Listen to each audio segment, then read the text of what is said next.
The dust from the road settled slowly as Maria watched the black truck pull up to the weathered fence line of her trailer. She hadn't expected anyone, especially not Jake Morrison, whose sprawling ranch bordered the small piece of land she rented on the edge of town. Her heart hammered as she wiped her flour-covered hands on her apron, glancing back through the screen door where her daughter Emma sat coloring at the kitchen table.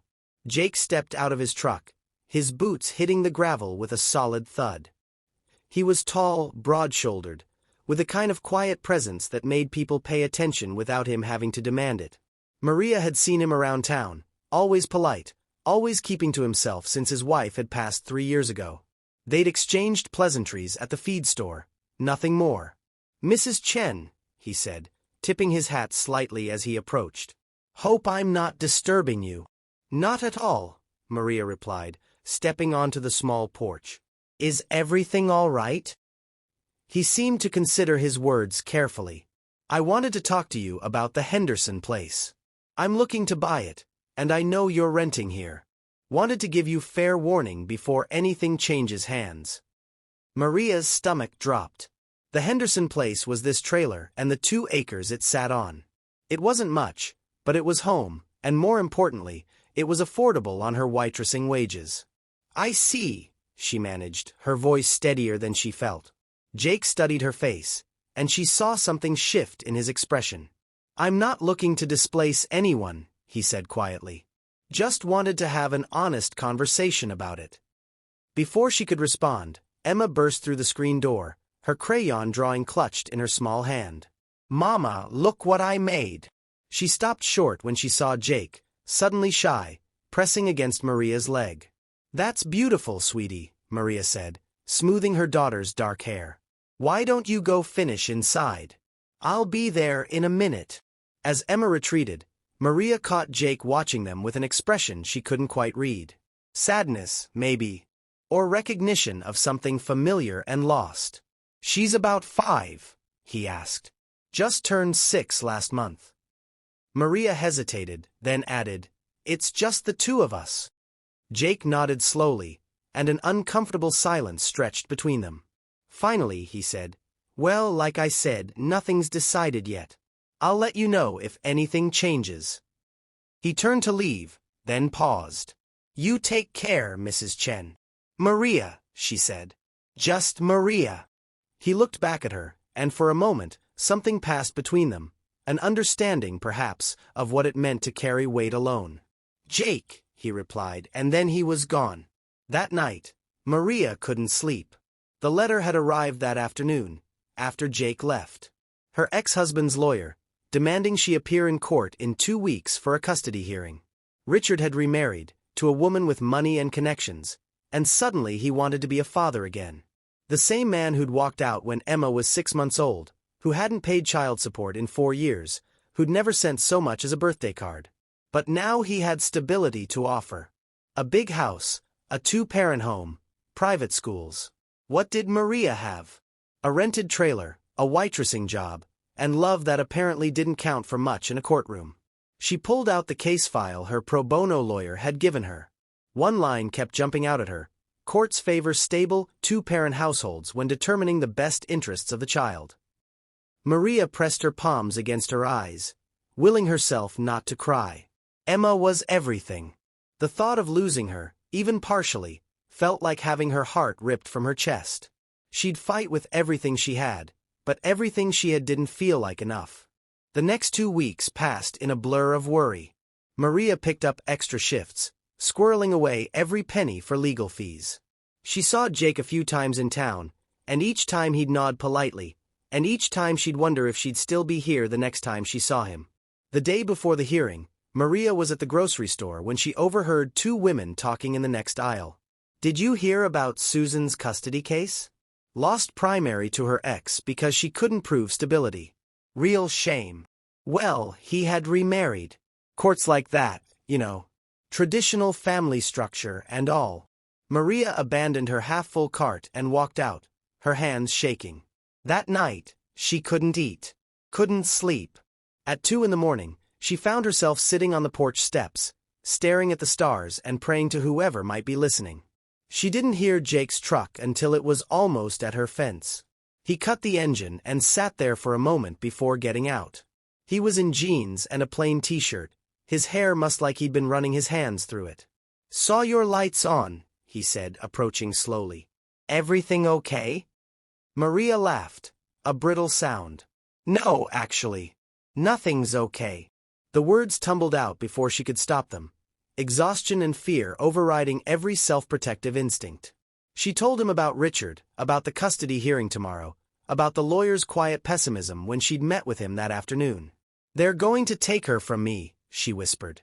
"Because I don't have enough. Because I'm alone. Because being a good mother doesn't matter as much as having a husband with a big house." Jake sat down on the step beside her, not touching, just present. He was quiet for a long time, and Maria was suddenly embarrassed. Here she was, dumping her problems on a man who was practically a stranger. "I'm sorry," she said. "You didn't come here to hear all this." "Actually," Jake said slowly, "I came because I couldn't sleep either. Been thinking about something for the past 2 weeks, and tonight I decided I needed to just say it, even if it sounds crazy." He turned to look at her.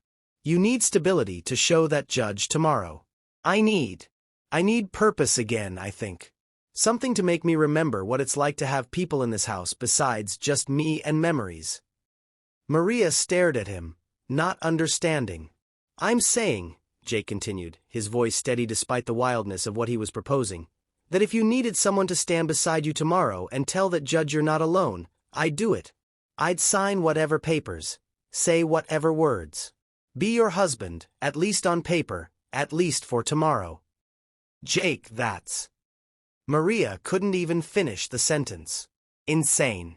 Generous? Impossible. You don't even know me." "I know enough," he said. "I know you work yourself to the bone for that little girl. I know you've never once been late with your rent to old man Henderson. I know you're a good mother, and that should count for something." He paused.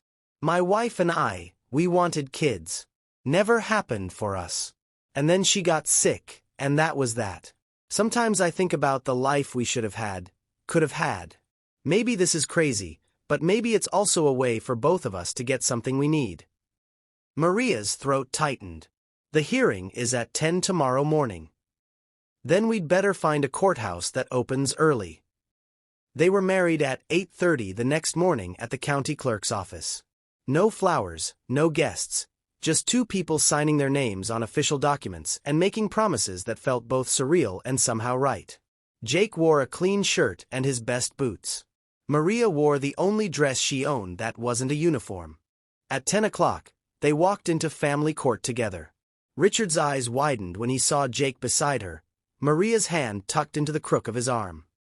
His lawyer's carefully constructed arguments about stability suddenly seemed less solid when Maria could present a husband, a ranch, a home that was twice the size of Richard's suburban palace. The judge, an older woman with kind eyes, asked Maria several questions. Why the sudden marriage? What was her plan for Emma's future? Did she understand the responsibilities of co-parenting, even if she retained primary custody? Maria answered honestly. Yes, the marriage was recent, but it was built on mutual respect and a shared desire to provide Emma with stability. Her plan was the same as it had always been, to love her daughter, work hard, and give Emma every opportunity to thrive. And yes, she understood co-parenting, though she noted for the record that Richard had been absent for most of Emma's life until it became convenient to be present. Jake spoke too, his voice calm and sure. He talked about the ranch, about the good schools in their district, about his intention to be a positive presence in Emma's life if Maria would allow it. He never claimed to be replacing Richard, never overstepped. He was simply there, solid and reliable, proof that Maria wasn't alone. When the judge finally ruled that primary custody would remain with Maria, with standard visitation for Richard, Maria felt her knees go weak. Jake's hand on her elbow kept her steady. Outside the courthouse, Richard caught up with them in the parking lot. "This is a sham," he spat. "Everyone can see that." Jake stepped slightly in front of Maria, not aggressive but protective. "What I see is a man who abandoned his family and only came back when it suited him. You got your visitation. Be grateful for that and be the father you should have been from the start." Richard looked like he wanted to argue, But something in Jake's steady gaze made him back down.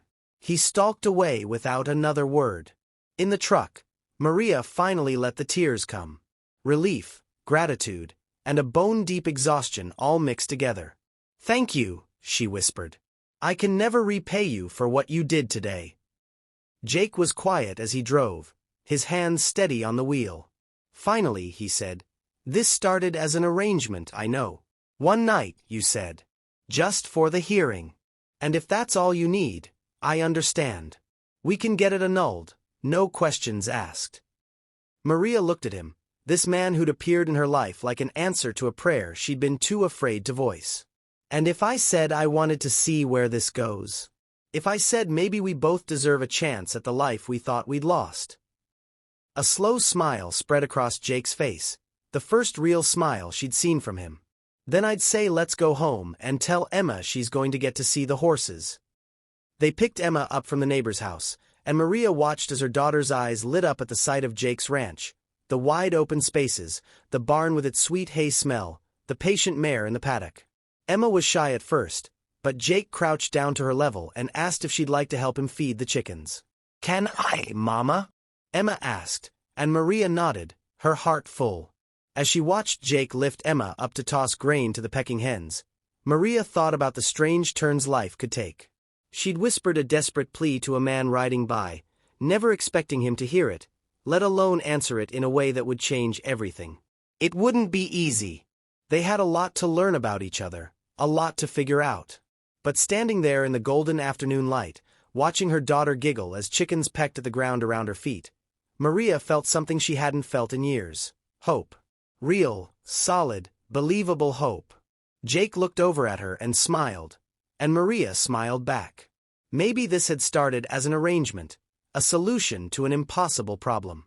But maybe, just maybe, it could become something more. Something real. Something like home.